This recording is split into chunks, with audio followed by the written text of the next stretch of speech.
오늘날 이렇게 보면 이 세상에 참 그 많은 교회들이 있는데 교회들이 상당히 어려움이 있고 문제가 있는 그러한 교회들이 많이 있다는 것을 우리가 알고 있습니다.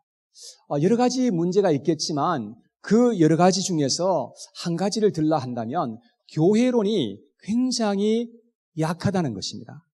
그 교회가 뭔지에 대해서 도대체 알지 못하고 교회에 대해서 잘못 배워버렸어요. 그래가지고 교회에 와서 참 우리가 바르게 행하지 못함으로 말미암아서 큰 그 어려움이 되기도 하고 자기도 신앙생활에 실패하는 그러한 경우가 있다는 것을 우리가 보게 되는 것입니다. 저는 계속해서 교회라는 그런 주제로 여러분들에게 말씀을 전해오고 있습니다. 예수님께서 이 지구상에 세우신 그 하나님의 교회는 과연 어떤 모습이 되어야 하는 것인지 그런 것들을 제가 말씀을 드려왔습니다. 첫 번째 시간에서는 교회의 개념, 또 교회의 의미가 무엇인가 라고 하는 것을 여러분들에게 말씀을 드렸습니다. 누가 교회를 세웠는지, 또 이 교회가 어떻게 해서 세워진 것인지 이런 것들을 말씀드리고 그 교회의 개념에 대해서 여러분들에게 말씀을 드렸습니다. 두 번째 시간에는 교회의 역할이 무엇인가 하는 것입니다. 여러분, 교회는 이 세상에서 존재해야 할 분명한 목적이 있는데 소금의 역할이 있다 그랬습니다. 그리고 빛의 역할이 있다는 것을 말씀을 드렸고요. 그리고 방주의 역할을 해야만 된다라고 하는 것을 지난번에 말씀을 드렸습니다. 오늘은 이 지구상에서 처음으로 탄생한 예루살렘 교회는 과연 어떤 모습이었을까 하는 것을 한번 살펴보고 들여다보도록 하겠습니다. 오늘 읽었던 이 말씀에서 정말 순수하고 깨끗했던 이 교회의 모습을 한번 살펴보면서 반석교회가 회복해야 할 부분들이 어떤 것인지, 우리 개인이 회복해야 될 것이 어떤 것인지 그런 것들을 한번 생각해 보면서 은혜를 받도록 하겠습니다. 120여 명의 문도들이 함께 모여서 한 것은 간절하게 기도하기에 전혀 힘썼다고 성경은 그렇게 말씀을 합니다. 기도하는 그 성도들 위에 오순절날 성령께서 그들 위에 강림하신 그러한 역사적인 사건이 오늘 말씀에 기록이 되어 있습니다. 정말로 하나님의 놀라운 그 역사하심이었던 것임을 우리는 볼 수가 있습니다. 이제 그 성령의 그 임하심으로 말미암아서 어떠한 역사가 일어났는지 오늘 본문에 보니까 기록하고 있습니다. 첫째, 사람들이 방언을 하기 시작한 것입니다. 거기에 있는 모든 120명이 방언했다는 소리는 없습니다. 아마 적어도 다는 아니라 할지라도 거기에 있는 꽤 많은 사람들이 방언을 하게 된 것 같습니다. 이 방언은 다른 언어를 말하는 특별한 은사였습니다. 예를 들어서 한 사람이 말을 하게 되면 듣는 사람이 다 자기들 나라 말로 듣게 되는 것입니다. 그래서 오늘날 이런 방언이 참 있었으면 좋겠다. 예를 들어서 제가 방언을 여기서 말을 하면 한국 거는 한국말로 다 알아듣고 영어 거는 영어로 다 알아듣고 스페니시 건이 있으면 스페니시로 다 알아듣고, 여러분 이렇게 하면은 통역이 있을 필요가 없고 머리에 귀에 끼고 이렇게 들어야 될 이유가 전혀 없잖아요. 참 이런 방언을 했으면 좋겠다 하는 그런 생각을 합니다. 자, 그런데 저는 개인적으로 이렇게 생각합니다. 이것은 하나님께서 우리 교회에 주신 하나의 사인으로서 하나님께서 주신 것이 아닌가 그렇게 봅니다. 과거의 바벨탑 사건 때에 인간들이 너무나 하나님의 뜻에 거역하고 죄를 범하니까 하나님께서 내려오셔서 하신 일이 언어를 혼잡하게 만들어버렸던 것입니다. 그때만 해도 세상에 언어가 한 가지밖에 없었던 거죠. 그런데 하나님께서 다 언어를 혼잡하게 만들어 보니까 사람들이 서로 이야기를 하는 것을 들을 수가 없는 거예요. 그러니까 다 흩어지게 되었죠. 그래서 언어가 많이 생겨나게 되었던 것을 볼 수가 있습니다. 그런데 세상의 마지막 때에 성령께서 믿음의 사람들에게 임하게 되니까 여러분 언어가 통일되었단 말이죠. 여러분, 언어가 이렇게 흩어졌고 혼잡해졌던 그 언어가 성령 안에서 이렇게 다시금 이렇게 이 통일되는 그런 역사가 일어났던 것을 말하고 있는 것입니다. 그래서 성령이 임하면요, 성령이 임하면 언어가 달라도 참 사랑의 언어는 통하는 것 같더라고요. 여러분, 성령이 임하면 사랑하게 되고요, 통하게 되는 그런 역사가 일어납니다. 근데 성령 충만하지 않게 되면요, 언어가 같은데도 불구하고 불통이 일어납니다. 똑같은 언어를 가지고 이야기하는데 상대가 알아듣지 못해요. 상대가 말하면 내가 알아듣지 못해요. 참 희한하더라고요. 성령께서 충만하게 우리에게 임해야 된다는 것을 알 수 있어요. 그래서 성경에 보니까 계속해서 성령 충만할 것을 믿음의 사람들에게 말씀하고 있지 않습니까? 그러니까 우리 믿는 사람들은 뭘 해야 되느냐? 더욱더 성령 충만한 그리스도인이 되기를 위해서 애쓰고 하나님 앞에 기도해야 될 필요가 있다는 것을 여러분 기억하시기를 바랍니다. 우리 반석교회 성도님들은 어떻게 하든지 성령 충만한 우리 반석교회 모든 성도님들이 될 수 있게 되기를 간절히 소원합니다. 두 번째는 성령 충만함을 받은 사람들은 하나님의 말씀을 확실히 증거했던 것을 볼 수가 있습니다. 사람들은 말씀을 증거하고 전도하는 것입니다. 여러분, 정부에서는 이 예수를 증거하면 매를 때리겠다, 감옥에 내가 가둬버리겠다, 아니면 내가 죽여버리겠다, 그렇게 하는데도 불구하고 성령 충만함을 받은 사람들은 계속해서 예수님이 그리스도라는 것을 그렇게 세상에 증거하였던 것을 볼 수가 있습니다. 성령 충만하면 하나님의 말씀이 강력하게 증거되고 전도하는 그런 역사가 일어나게 된다는 거죠. 세 번째, 많은 사람들이 회개하고 침례를 받았던 이런 역사가 일어났습니다. 사람들이 가슴을 치면서 어찌할꼬 하면서 애통하는 그런 역사가 일어났습니다. 그날에 3,000명 가량이 회심을 하고 침례받는 역사가 일어났고 하루아침에 그야말로 대형 교회가 탄생하는 그런 역사적인 사건이 일어나게 되었던 것입니다. 이렇게 해서 세워진 교회가 어떻게 하였는지 그들의 모습을 한번 살펴보기를 원하는 것입니다. 그들의 그 교회와 우리 반석교회가 어떻게 차이가 있는지 그런 것들을 생각해 보면서 우리가 과연 회복해야 될 게 무엇인가 라는 것을 한번 생각해 볼 수 있기를 원하는 것이죠. 첫 번째, 예루살렘 교회는 예배를 잘 드리는 그런 교회였던 것입니다. 46절 상반절에 한번 보시겠습니다. 46절 오늘 본문에 보니까 본문 46절 상반절에 보니까 날마다 마음을 같이하여 성전에 모이기를 힘쓰고 그랬습니다.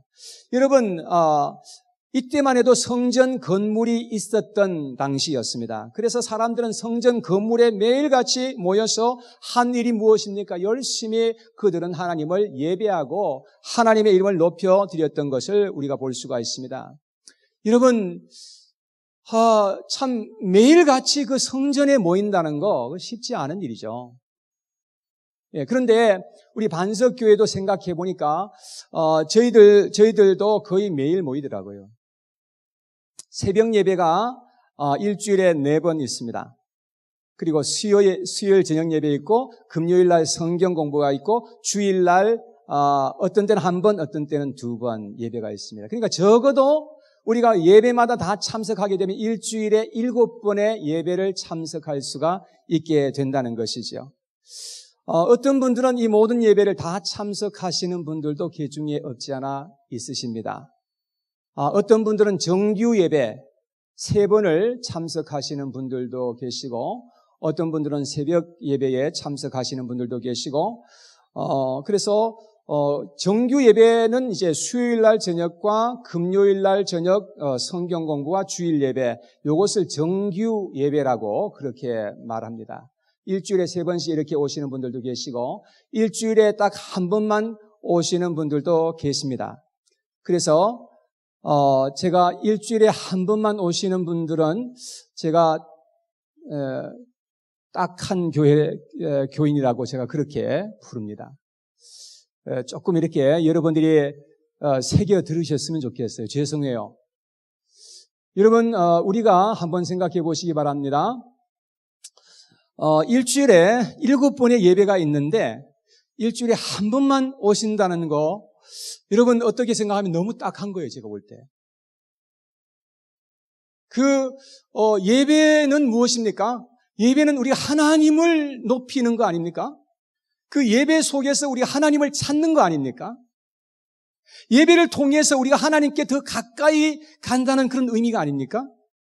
그런데도 불구하고 7번의 예배가 일주일에 있는데 일주일에 한 번만 오시는 건 너무 저는 개인적으로 생각할 때 딱하게 생각이 되는 거예요. 근데 1년에 딱 3번만 참석하시는 분들도 계세요. 크리스마스, 땡스기빙, 부활절. 이러신 분들은 제가 뭐라고 부르느냐? 딱새 교인이라 그럽니다. 왜? 딱 3번만 1년에 참석하시니까. 여러분, 제가 보니까 그런 것 같아요. 우리가 성령 충만과 멀어지면 멀어질수록 교회 참석 횟수가 줄어드는 것을 볼 수가 있습니다. 여러분, 성령 충만하지 않으면요, 교회에 가기가 싫어요. 교회에서 예배 드리는 것 자체가 따분하게 생각이 될 수밖에 없어요. 그런데 보니까, 성도들 보니까 성령 충만할 때 보니까 성령 충만하면 충만할수록 교회에 가고 싶어서 그냥 안달을 해요. 교회가 그냥 가고 싶어요, 그냥. 여러분, 교회의 모임을 사모하게 되더라고요. 집에 있으면 교회에서 뭘 하지? 교회에 가고 싶은 그런 생각이 자꾸 들어요. 왜? 교회 가면 거기에서 예배 드리니까. 초대교회는 모여서 예배 드릴 때 여러 가지 예배의 행위가 있었는데요. 첫째는 말씀 선포가 있고 성경 공부가 있었습니다. 42절 말씀에 보면 그들이 사도의 가르침을 받아 그랬죠. 사도들의 가르침을 받았다는 거예요. 예배에서 빼놓을 수 없는 것은 말씀 선포입니다. 여러분, 하나님께서는 하나님의 이 말씀을 통해서 자기 자신을 나타내시고 우리에게 말씀해 주시는 것을 알 수가 있습니다. 그 다음에 그들은 기도했습니다. 42절에 계속 보시면 서로 교제하고 떡을 떼며 오로지 기도하기를 힘쓰니라. 함께 모여서 기도했던 거예요. 여러분, 우리가 함께 모여서요, 우리의 마음을 합해서 기도한다는 거, 이거 얼마나 소중한지 몰라요. 우리의 모든 것을 다 뒤로 하고 우리가 한 마음 한 뜻이 되어서 우리가 마음을 합해서 하나님 앞에 우리가 나아가서 기도한다는 거 정말 너무너무 소중하다는 겁니다. 여러분, 이 이사야서 56장 7절에 보니까 하나님께서 말씀하시기를 내 집은 만민이 기도하는 집이라고 이렇게까지 말씀을 하셨습니다. 여러분, 교회는 하나님의 집입니다. 여러분, 하나님의 집에서 기도 소리가 울려 펴져야 당연한 것 아니겠습니까? 늘 기도하는 소리가 여기에서 들려야 합니다. 여러분, 기도하는 소리가 들리지 않게 되면 그러면 인간의 소리가 들리겠죠. 싸우는 소리, 온갖 세상 소리가 가득하게 들려지게 될 겁니다. 사랑하는 여러분, 우리는 하나님을 바라보면서 하나님 앞에 기도할 수 있는 우리 반석교회가 되어야 할 줄로 믿습니다. 세 번째, 찬양입니다. 47절 상반절에 보니까요, 하나님을 찬미하며 그랬습니다. 하나님을 찬미했다. 찬양을 함께 모여서 뜨겁게 하나님을 찬양할 때 우리의 목소리와 마음을 합해서 하나님께 찬양을 하게 되었던 것이죠. 여러분, 얼마나 참 하나님께서 그러한 것을 기뻐하시겠습니까? 이 모든 것들은 예배와 관련이 있는 그런 행위였던 것입니다. 초대교회, 이 예루살렘 교회는 매일 모였고 모일 때마다 이렇게 하나님을 바라보면서 예배하였던 그런 교회였던 것입니다. 여러분, 우리는 혼자 있을 때에도 물론 예배 드려야 됩니다. 우리가 어디에서 무엇을 하든지 우리는 예배자인 것입니다. 그러나 혼자서 예배 드린다고 해서 함께 모이지 않는 것은 그것은 안 되는 일이죠. 여러분, 성경에 보니까 우리는 혼자 있을 때도 예배 드려야지만 함께 모여서 예배 드릴 것을 얼마나 간곡하게 우리에게 당부하고 있는지 우리는 볼 수가 있는 것입니다. 그래서 모이라는 거예요. 스바냐서 2장 1절 2절 말씀에 한번 보겠습니다. 앞에 한번 보시고 같이 읽어보겠습니다. 시작. 수치를 모르는 백성아 모일지어다. 명령이 시행되어 날이 겨같이 지나가기 전, 여호와의 진노가 너희에게 내리기 전, 여호와의 분노의 날이 너희에게 이르기 전에 그리할지어다.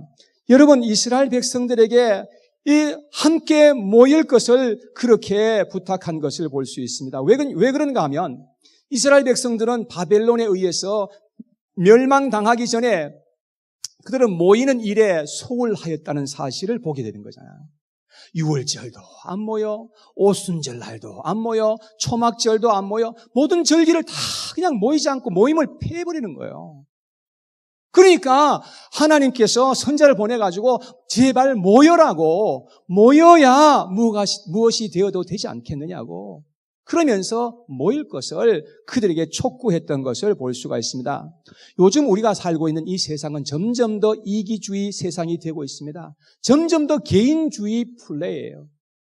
자기 자신이 원하는 대로, 자기 자신이 편한 대로 그렇게 살아가는 그런 세상에서 살아가는 우리들에게 여러분, 정말로 함께 모인다는 거, 이거 쉬운 일이 아닙니다.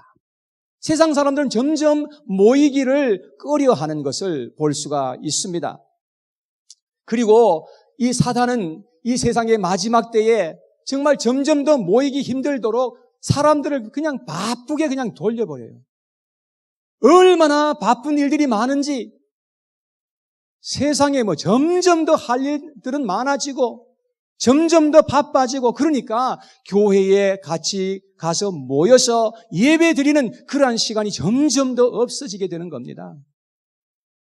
이러한 세상에 우리가 살아가는 것을 우리가 기억하면서 우리는 아무리 바쁘더라도, 아무리 힘들더라도 시간을 쪼개서라도 우리가 정말로 하나님 앞에 나가서 함께 성도들이 모여서 마음을 합하여서 예배드리고 하나님께 찬양하고 기도하고 하나님의 말씀을 공부하는 그러한 행위를 우리가 중단하지 않아야 된다는 것을 알 수가 있어요. 히브리서 10장 25절에 보니까 같이 한번 읽어봐요. 시작. 모이기를 패하는 어떤 사람들의 습관과 같이 하지 말고 오직 구원하여 그 날이 가까움을 볼수록 더 그리하자. 자, 사람들은 모이기를 패하는 그런 사람들이 있었던 것을 알 수 있어요. 여러분, 사단은 자꾸 모이는 것을 패하라고 말하는 것입니다. 모이지 말라고 하는 거예요. 혼자서 얼마든지 기도할 수 있다. 왜 혼자서 얼마든지 성경 읽을 수 있다. 왜 모이느냐? 왜 가느냐? 여러분, 혼자서 할 것이 있고 우리가 함께 모여서 해야 할 것이 있다는 것을 성경은 우리에게 밝히 말씀해 주고 있습니다. 여러분, 함께 모일 때에 힘이 나는 거예요. 함께 모일 때에 거기에 파워가 생기는 거예요. 여러분, 그래서 우리가 하나님께 나아가서 영광을 돌리게 되고 그 함께 모인 자리에서 우리가 정말로 예배의 행위로서 하나님을 향해서 나아갈 때에 하나님께서 그러한 공동체에게 하나님께서는 큰 은혜를 베풀어 주시고 복 주실 것을 여러분 믿으시길 바랍니다. 성경에 보니까 예배를 통해서 내가 복 주겠다고 약속하고 있잖아요. 예배는, 이 복은요, 세상에서 어떻게 하다 나에게 떨어지는 것이 아니고 예배를 통해서 하늘의 복이 우리에게 부어진다는 것을 알아야 되는 거예요. 여러분, 하나님을 사랑하고 정말 성령을 받는 하나님의 백성들은 이렇게 함께 모여서 예배하는 교회인 것을 여러분 꼭 기억하시기를 바랍니다. 아멘. 자, 두 번째 예루살렘 교회는 교제가 풍성히 이루어지는 교회였습니다. 42절에 보면 사도들의 가르침을 받을 때에 자연스럽게 이루어졌던 것이 바로 이 교제였던 것입니다. 42절을 다시 한번 보시죠. 그들이 사도의 가르침을 받아 서로 교제하고 떡을 떼며 오로지 기도하기를 힘쓰니라, 이렇게 말씀합니다. 그들은 건물 성전에서도 함께 모여서 함께 예배드리고 하나님 앞에 나갔던 것과 또 가정에서도 함께 모여서 그렇게 교제하였던 것을 볼 수 있는데, 함께 모여서 어떻게 했습니까? 식사하고 더 깊은 관계와 친밀한 관계 속에서 살았던 그러한 사실들을 우리는 보게 되는 것입니다. 초대교회는 가정교회의 모습이 뚜렷하게 나타나 있는 것을 알게 되는 것이죠. 예배를 통해서 말씀을 받고 은혜 받은 것을 실행에 옮기는 것이 너무너무 중요합니다. 그런데 작은 모임은 내가 받은 그 하나님의 말씀, 그 은혜를 내가 실행에 옮길 수 있는 좋은 그런 환경을 만들어 주는 것이지요. 그래서 이 반석교회의 중요 가치가 4가지가 있는데 그 중에 두 번째가 뭐냐면 섬김과 교제를 통해서 모든 사람을 존귀케 하는 공동체라는 그런 구절이 있습니다. 여러분, 우리가 교제하고 섬김을 통해서 참으로 공동체에 있는 많은 사람들을 우리가 존귀하게 그들을 만들어줄 수가 있기 때문에 그렇습니다. 그래서 예배를 드렸다면 반드시 실천할 것이 있습니다. 그래서 우리는 교제와 섬김을 통해서 그런 그 일들을 우리가 실천하는 것이 참으로 중요하다는 것이죠. 저희들 교회도 그전에 이 목장 모임이 있었어요.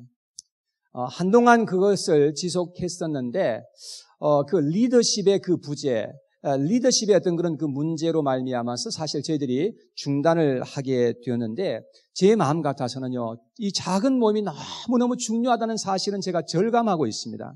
그래서 언젠가는 다시금 이 작은 모임을 부활시켜서 작은 모임을, 이 목장 모임을 함께 모임으로 말미암아서 더 풍성한 교제와 섬김이 일어나도록 해야 되겠다 하는 것이 저의 꿈이요, 지금 기도하는 제목입니다. 친교라는 말은 코이노니아라는 그런 단어인데요, 나눈다라는 그런 의미가 있습니다. 나의 가진 것을 다른 사람을 위해서 사용하고 공유한다 하는 그런 의미이죠. 옛날에 제가 한국에 살 때는 제 고향을 어디냐고 물으면 제가 자꾸 봉하라고 그렇게 얘기를 했는데 사실은 맞는 말이기도 하고 또 좀 틀린 말이기도 합니다. 제가 봉하에 살았던 것이 아니고 봉하는 조금 그래도 그 도시이고요. 그리고 봉하에서 걸어가지고 십리를 또 들어가야 되는 곳에 제가 거기 살았는데 거기는 동네 사람들이 전체 다 합해도 13가정이야. 13집이 옹기종기 모여서 이제 그렇게 함께 참 가족처럼 살았는데, 예를 들어서 어느 집에서 이 카메라를 하나 샀다. 캐논 카메라가 하나 있으면요, 그 당시 그 카메라가 얼마나 진짜 귀했습니까? 온 동네 사람들이 다 빌려 쓰는 거예요. 네. 그리고 그 당시에 저희들 집에 최초로 흑백 텔레비전이 우리 집에 들어왔어요. 온 동네 사람이 다 모여서 그냥 그 앞에서 TV 보고 아이들 다 모여가지고 그냥 거기서 옹기종기 앉아서 텔레비 봤던 그런 기억이 있어요. 그 음식을 하면요, 조금 뭐 이렇게 평상시에 먹는 음식이 아니라 조금 좀 귀한 음식이 있으면 조금 하지 않고 많이 해가지고 다 조금씩이라도 담아가지고 온 동네 다 돌리는 거예요. 제 심부름 했던 기억이 나요. 여러분, 이 친교라고 하는 것은 바로 이런 개념이 아닌가, 그렇게 생각을 했습니다. 예수님 안에서 우리가 한 가족이 된다면 우리가 서로를 돕고 베풀어주고 자기의 것을 자기의 것으로 생각하지 않고 그것을 다른 사람과 함께 공유할 수 있는 그런 마음, 이것이 바로 믿음의 공동체의 모습이라고 하는 것을 알 수가 있습니다. 자, 44절 말씀을 계속해서 보십시오. 44절에 보니까 믿는 사람이 다 함께 있어 모든 물건을 서로 통용하고 그랬습니다. 자, 모든 물건을 다 서로 통용하고, 그래서 서로 물건을 그냥 나누어 쓰고 이렇게 하다가 보니까 정말 인정이 넘치는 그런 공동체가 되었던 것이죠. 4장 32절, 우리 사도행전 4장으로 한번 넘겨가지고요. 4장 32절 말씀해 보세요. 32절 말씀에 보면은 믿는 무리가 한 마음과 한 뜻이 되어 모든 물건을 서로 통용하고 자기 재물을 조금이라도 자기 것이라 하는 이가 하나도 없더라.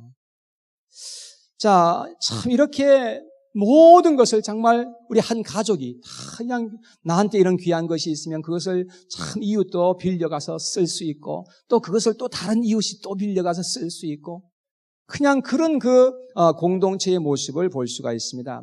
사랑하는 여러분, 우리 반석교회도 교제가 풍성한 그런 교회가 될 수 있도록, 섬김이 풍성한 그런 교회가 될 수 있도록 우리 함께 만들어 가시는 저와 여러분들 되시기를 축원합니다.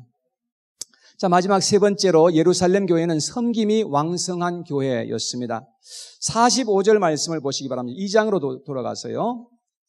2장 45절 말씀에 보면 또 재산과 소유를 팔아 각 사람의 필요를 따라 나눠주며 라고 이렇게 되어 있습니다.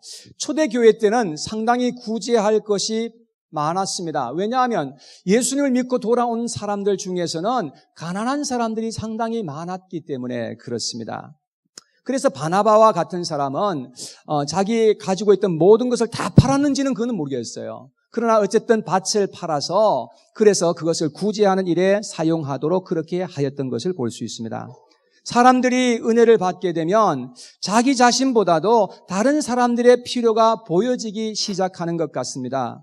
은혜가 없을 때는 자기 자신만 보이고 자기 자신만 생각하게 되는 것 같습니다.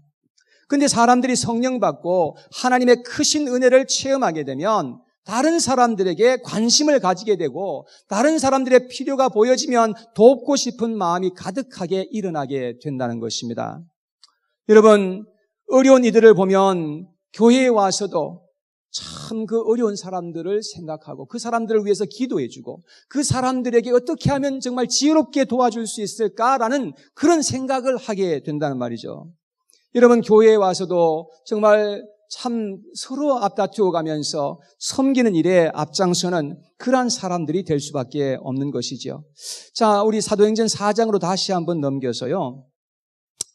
초대교회의 교인들이 어떻게 했는지 한번 보겠습니다. 33절에서 제가 37절까지 한번 쭉 읽어 보도록 하겠습니다. 33절부터 사도들이 큰 권능으로 주 예수의 부활을 증언하니 무리가 큰 은혜를 받아 그 중에 가난한 사람이 없으니 이는 밭과 집 있는 자는 팔아 그 판 것의 값을 가져다가 사도들의 발 앞에 두매 그들이 각 사람의 필요를 따라 나누어 줌이라. 구브로에서 난 레위족 사람이 있으니 이름은 요셉이라. 사도들이 일컬어 바나바라 번역하면 위로의 아들이라 하니 그가 밭이 있음에 팔아 그 값을 가지고 사도들의 발 앞에 두니라.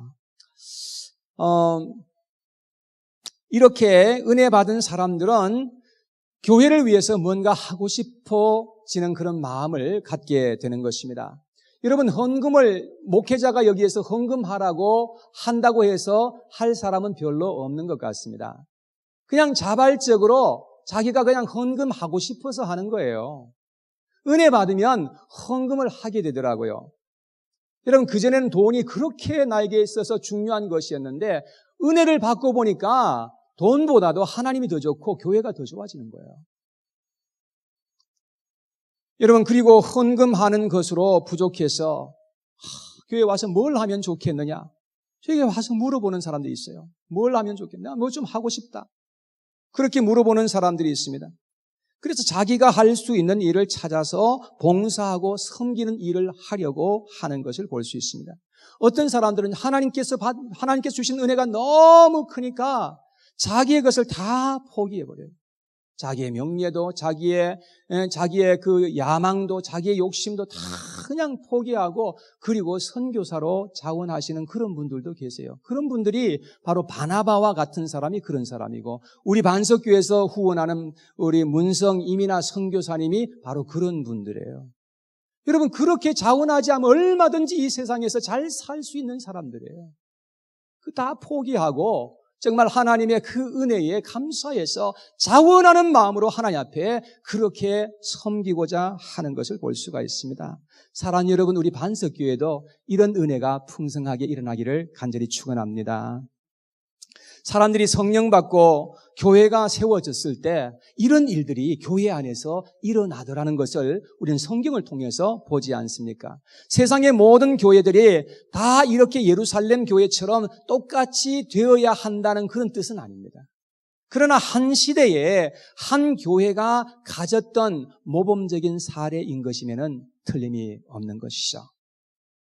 이렇게 교회가 움직이니까 참으로 또 놀라운 일들이 하나님께서 또 참 그들에게 복을 주시는데 어떤 일이 일어났는가 하면 첫째는 많은 기사와 표적이 나타나게 되었다는 것을 말씀하고 있습니다.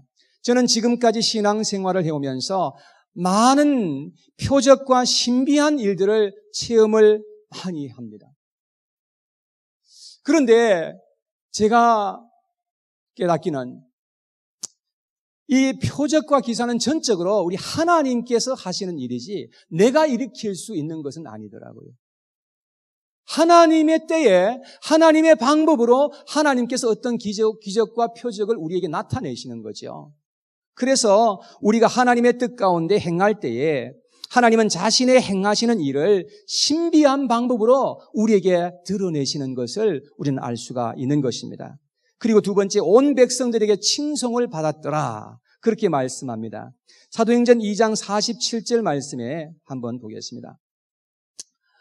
2장 47절에 보니까 하나님을 찬미하며 또 온 백성에게 칭송을 받으니 주께서 구원받는 사람을 날마다 더 하시니라. 그렇게 말씀합니다. 여러분, 교회는 좋은 일을 많이 해서 세상 사람들로부터도 칭송을 좀 받아야 될 필요가 있습니다. 그럴 때에 구원받는 자들의 숫자가 점점 더해지고 하나님께서 구원받는 사람들을 교회로 인도해 주실 줄로 믿습니다. 여러분, 우리는 어떻게 하든지 우리가 세상에서 빛과 소금의 역할을 하고 우리가 어떻게 하든지 정말 세상에 있는 사람들에게도 귀감이 될 수 있는 그러한 크리스찬으로서 이 세상에 살아가야 할 필요가 있다는 것입니다. 내가 크리스찬으로 살아가는데 나로 말미암아 세상 사람들이 정말로 저 사람은 참 하나님을 닮은 사람이야, 저 사람은 정말로 하나님을 사랑하는 사람 같아 라는 그런 그 마음을 가져야지, 저 사람 보면 나 교회 가기 싫다라는 그런 마음을 가진다면 정말로 불행한 것이 아니겠습니까?